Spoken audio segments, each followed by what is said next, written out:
বেঁচে যাওয়া রুটি দিয়ে আজকে একটি মজাদার নাস্তা রেসিপি তৈরি করব। তার জন্য যা যা লাগবে আমি সব কিছুই রেডি করে নিয়েছি। এখানে আমি শসাটাকে মেয়োনিজ দিয়ে ভালো করে মেখে নিয়েছি, সাথে নিয়েছি লঙ্কা কুচো, সাথে আছে টমেটো কুচো আর আছে পেঁয়াজ কুচো। এবার চলুন ঝটপট রুটিটাকে তৈরি করে নেওয়া যাক। আমি এখানে মাঝ বরাবর ধরে রুটিটাকে এক সাইড কেটে নেব। এই রেসিপিটি বানানোর জন্য রুটিটাকে ঠিক এরকম করেই কেটে নিতে হবে। এবারে এরকম ফোল্ড করে করে রুটিটাকে তৈরি করে নিতে হবে। রুটিটা যেন একটু পাতলা থাকে, তাহলে কিন্তু এটা ফোল্ড করতে বেশি সুবিধা হয়। এবার আমি ওপর থেকে লাগিয়ে নিচ্ছি পিৎজা সস, আর চারপাশ থেকে খুব ভালো করে এটা লাগিয়ে নেব। এবার আমি এর মধ্যে দিয়ে দেব মেয়োনিজ মাখানো শসাটাকে।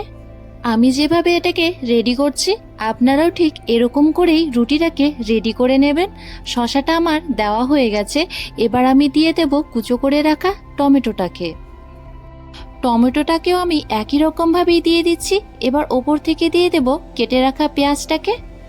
পেঁয়াজগুলো ভালো করে দেওয়া হয়ে গেলে এবার এর মধ্যে আমি সেদ্ধ করে রাখা আলুটাকেও গ্রেট করেই দেব। আলুটাকে আমার ভালো করে গ্রেট করে দেওয়া হয়ে গেছে। এবার এটাকে একটু ভালো করে চারপাশ থেকে ছড়িয়ে নিচ্ছি। তারপর এর মধ্যে আমি দিয়ে দেব সেদ্ধ করে রাখা ডিমটাকেও আমি একই রকমভাবেই গ্রেট করেই দিয়ে দেব। আর এগুলোকে কিন্তু এরকম পার্ট পার্ট করে রেডি করতে বেশ ভালো লাগে।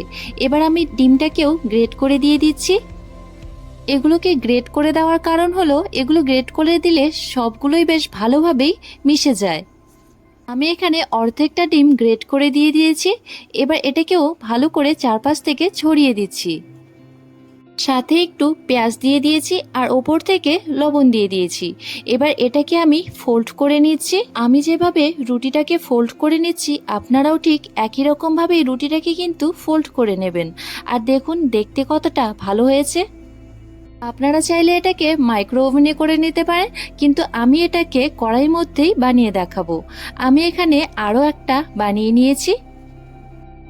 সকাল বা বিকেলবেলা টিফিনের জন্য কিন্তু এই রেসিপিটি দারুণ। এটা একটা খেলেই বেশ পেটটা ভরে থাকে।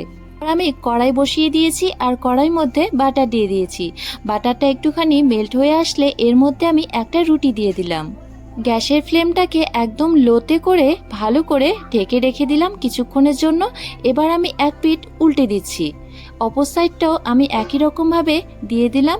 এবার এটাকেও একটুখানি ঢেকে রেখে দেব। রুটির এই রেসিপিটি আমার তৈরি হয়ে গেছে। এবার এটাকে আমি তুলে নিচ্ছি। আজকের এই রেসিপিটি আপনাদের যদি ভালো লেগে থাকে তাহলে ভিডিওটি লাইক করে শেয়ার করে দেবেন। আর আমার পেজটিতে নতুন হয়ে থাকলে পেজটি ফলো করে পাশে থাকবেন। দেখা হচ্ছে নেক্সট একটি ভিডিওতে। ততক্ষণে ভালো থাকবেন, সুস্থ থাকবেন, সাবধানে থাকবেন।